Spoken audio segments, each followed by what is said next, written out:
Why did universals trouble medieval scholasticism? Imagine trying to understand how many different things share one common idea.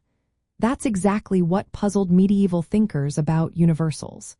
These are general concepts like redness or humanity that many individual things have in common.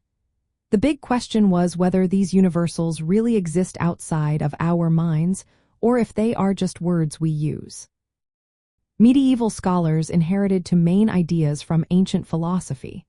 One is called Platonic realism, which says universals are real things that exist outside of us, like perfect forms or ideas.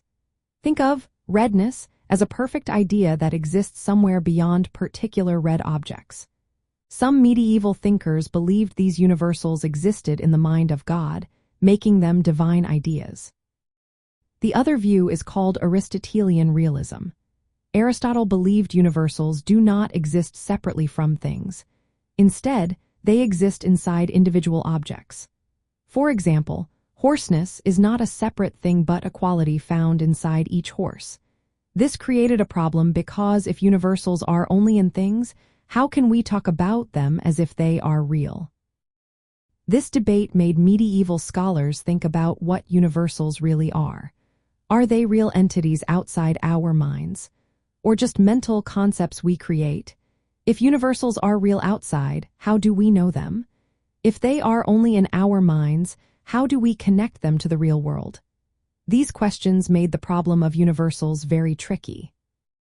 Language added to the confusion.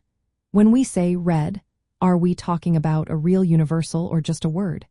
If universals are real, then how do words match up with these real things? And from a theological point of view, if universals exist outside of God, does that mean they are independent of divine power?